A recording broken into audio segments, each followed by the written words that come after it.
ನಮಸ್ಕಾರ ವೀಕ್ಷಕರೇ, ಯೋಗವನ ಬೆಟ್ಟದ ಮನೆಮದ್ದು ಕಾರ್ಯಕ್ರಮಕ್ಕೆ ತಮಗೆಲ್ಲರಿಗೂ ಆತ್ಮೀಯವಾದಂಥ ಸ್ವಾಗತ. ಇವತ್ತಿನ ಸಂಚಿಕೆಯಲ್ಲಿ ವಿಭಿನ್ನವಾದ ಒಂದು ವಿಟಮಿನ್, ಯಾಕಂದರೆ ಸಾಕಷ್ಟು ವಿಟಮಿನ್ಗಳ ಬಗ್ಗೆ ತಿಳಿಸ್ಕೊಟ್ಟಿದ್ದೀವಿ. ಅದರಲ್ಲಿ ವಿಟಮಿನ್ ಕೆ ಅನ್ನೋದು ಸಾಮಾನ್ಯ ಕೇಳಿರೋದಿಲ್ಲ, ವಿಟಮಿನ್ ಕೆ ಅಂತಲೂ ಇದೆಯಾ ಅನ್ನೋದು ಸಾಕಷ್ಟು ಜನರಲ್ಲಿ ಗೊಂದಲ ಇರುತ್ತೆ. ಸೊ ವಿಟಮಿನ್ ಕೆ ಅನ್ನೋದು ನಮ್ಮ ದೇಹಕ್ಕೆ ಎಷ್ಟು ಮುಖ್ಯವಾದದ್ದು, ಅದು ಯಾವುದರಲ್ಲಿ ನಮಗೆ ಆಹಾರದಲ್ಲಿ ಸಿಗ್ತದೆ ಮತ್ತು ಆ ವಿಟಮಿನ್ ಕೆ ಅನ್ನೋದು ಕೊರತೆ ಆದರೆ ಏನೆಲ್ಲ ತೊಂದರೆಗಳಾಗುತ್ತೆ, ಅದನ್ನು ಬಳಸೋದ್ರಿಂದ ನಮಗೆ ಉಪಯೋಗಗಳೇನು ಅನ್ನೋದ್ರ ಬಗ್ಗೆ ತಿಳಿತಾ ಹೋಗೋಣ. ವಿಟಮಿನ್ ಕೆ ಅಂತಕ್ಕಂಥದ್ದು ಎಲ್ಲ ವಿಟಮಿನ್ಗಳಿಗಿಂತ ವಿಭಿನ್ನವಾದಂಥ ಒಂದು ವಿಟಮಿನ್ ಅಂತಲೇ ಹೇಳ್ಬೋದು. ಇದು ಯಾವುದೇ ಆಹಾರ ಪದಾರ್ಥಗಳಲ್ಲಿ ನಿಮಗೆ ಸಿಗೋದಿಲ್ಲ, ಕೇವಲ ಹಣ್ಣು ಮತ್ತು ಸೊಪ್ಪು ತರಕಾರಿಗಳಲ್ಲಿ ಮಾತ್ರ ಸಿಗ್ತಕ್ಕಂಥ ಅಂಶವಾಗಿರುತ್ತೆ.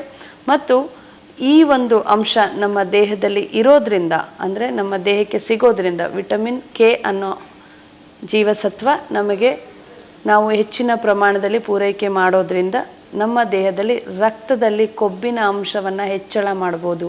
ಕೊಬ್ಬು ಅಂತ ಹೇಳಿದ ತಕ್ಷಣ ಬ್ಯಾಡ್ ಕೊಲೆಸ್ಟ್ರಾಲ್ ಅಲ್ಲ, ದೇಹಕ್ಕೆ ಬೇಕಾಗಿರ್ತಕ್ಕಂಥ ಕೊಬ್ಬಿನ ಅಂಶ. ಯಾರಲ್ಲಿ ರಕ್ತ ತುಂಬ ತಿಳಿಯಾಗಿದೆ ಇಂಥ ಸಂದರ್ಭಗಳಲ್ಲಿ ನೀವು ಈ ವಿಟಮಿನ್ ಕೆ ಪದಾರ್ಥಗಳನ್ನು, ಹಣ್ಣು ತರಕಾರಿಗಳನ್ನು ನೀವು ಸೇವನೆ ಮಾಡೋದ್ರಿಂದ ನಿಮ್ಮ ರಕ್ತದ ಗಟ್ಟಿಯನ್ನು ಮಾಡಿಕೊಳ್ಬೋದು. ತಿಳಿ ರಕ್ತ ಇರೋರಿಗೆ ರಕ್ತ ಗಟ್ಟಿ ಆಗಲಿಕ್ಕೆ ಈ ಒಂದು ವಿಟಮಿನ್ ನಿಮಗೆ ಸಹಾಯ ಆಗುತ್ತೆ.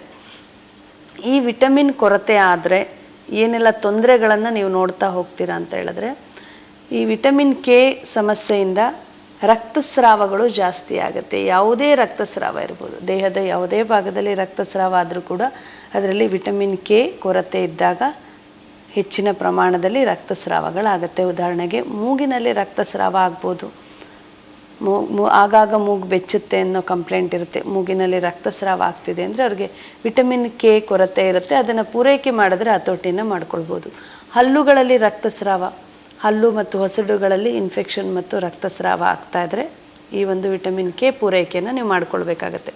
ಹಾಗೆ ಹೆಣ್ಣು ಮಕ್ಕಳಲ್ಲಿ ಋತು ಸಂದರ್ಭಗಳಲ್ಲಿ ರಕ್ತಸ್ರಾವ, ಅತಿಯಾದ ರಕ್ತಸ್ರಾವ ಏನಾದರೂ ಋತು ಸಂದರ್ಭದಲ್ಲಿ ನಿಮಗೆ ಕಾಡ್ತಾ ಇದ್ದರೆ ಇದು ಕೂಡ ವಿಟಮಿನ್ ಕೆಯನ್ನು ನೀವು ಪೂರೈಕೆ ಮಾಡಿದಾಗ ರಕ್ತಸ್ರಾವವನ್ನು ಕಂಟ್ರೋಲಿಗೆ ತಗೊಳ್ಬೋದು.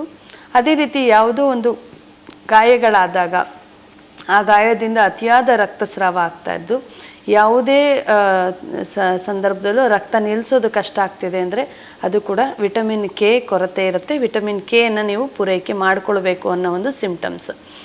ಅದೇ ರೀತಿಯಾಗಿ ನಿಮ್ಮ ದೇಹದಲ್ಲಿ ಕರಳಲ್ಲಿ ರಕ್ತಸ್ರಾವವನ್ನು ನಾವು ನೋಡ್ತೀವಿ, ಮಲದಲ್ಲಿ ರಕ್ತಸ್ರಾವವನ್ನು ನೋಡ್ತೀವಿ, ಮತ್ತು ಮೂತ್ರದಲ್ಲಿ ರಕ್ತಸ್ರಾವಗಳು. ಈ ರೀತಿ ಯಾವುದೇ ರಕ್ತಸ್ರಾವಗಳು ಆಗ್ತಾ ಇದೆ ಅಂತ ಹೇಳಿದ್ರೆ ವಿಟಮಿನ್ ಕೆ ಕಡಿಮೆ ಇದೆ ನಿಮ್ಮ ದೇಹದಲ್ಲಿ ಅಂತ ಅದನ್ನು ನೀವು ಪೂರೈಕೆ ಮಾಡುವಾಗ ನಿಮ್ಮ ದೇಹದ ರಕ್ತದಲ್ಲಿ ಗಟ್ಟಿಯನ್ನು ನಾವು ನೋಡ್ಬೋದು, ರಕ್ತಸ್ರಾವಗಳನ್ನು ನೀವು ಹತೋಟಿಗೆ ತಗೊಳ್ಬಹುದು.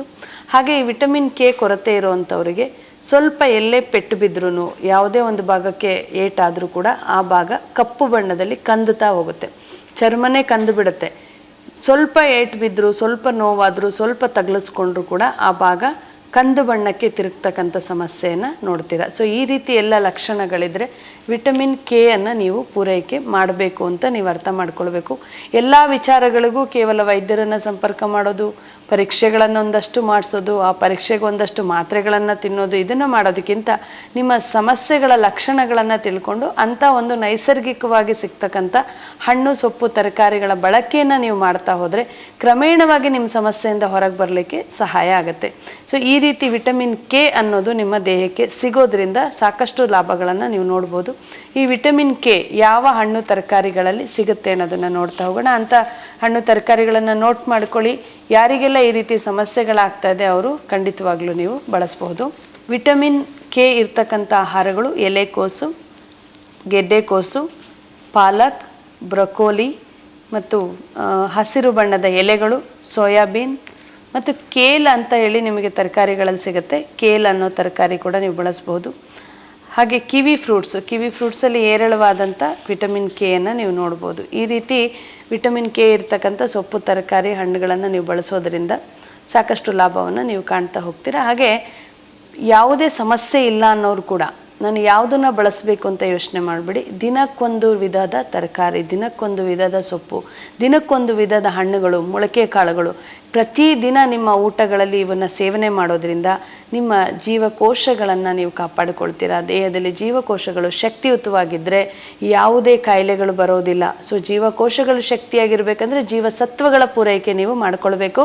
ಆ ಜೀವಸತ್ವಗಳು ಇರ್ತಕ್ಕಂಥದ್ದೇ ನಿಮ್ಮ ಸೊಪ್ಪು, ತರಕಾರಿ, ಹಣ್ಣು, ಮೊಳಕೆ ಕಾಳು ಮತ್ತು ಹಾಲಿನ ಉತ್ಪನ್ನಗಳಲ್ಲಿ. ನಿಮ್ಮ ಧಾನ್ಯಗಳಲ್ಲಿ ಇರ್ತಕ್ಕಂಥ ಅಂಶಕ್ಕೂ ತರಕಾರಿ ಮತ್ತು ಹಾಲಿನ ಉತ್ಪನ್ನಗಳಲ್ಲಿ ಇರ್ತಕ್ಕಂಥ ಅಂಶಕ್ಕೂ ತುಂಬ ವ್ಯತ್ಯಾಸಗಳಿರುತ್ತೆ. ಹಾಗಾಗಿ ಎಲ್ಲ ಆಹಾರದಲ್ಲೂ ನಮಗೆ ಸಂಪೂರ್ಣವಾಗಿ ಪೌಷ್ಟಿಕಾಂಶಗಳು ಬೇಕಂತ ಹೇಳಿದ್ರೆ ಧಾನ್ಯಗಳಿಗೆ ಕೊಡುವಷ್ಟು ಮಹತ್ವವನ್ನು ನಾವು ಸೊಪ್ಪು, ತರಕಾರಿ, ಹಣ್ಣು, ಮೊಳಕೆ ಕಾಳು ಮತ್ತು ಹಾಲಿನ ಉತ್ಪನ್ನಗಳಿಗೂ ಕೊಡೋದ್ರಿಂದ ಸಂಪೂರ್ಣವಾದ ಆರೈಕೆ ನಮ್ಮ ದೇಹಕ್ಕೆ ಸಿಗುತ್ತೆ. ಯಾವುದೇ ಕಾಯಿಲೆಗಳು ಬರದೇ ಇರೋ ಹಾಗೆ ನಮ್ಮ ದೇಹವನ್ನು ಕಾಪಾಡ್ಬೋದು. ನಮಸ್ಕಾರ.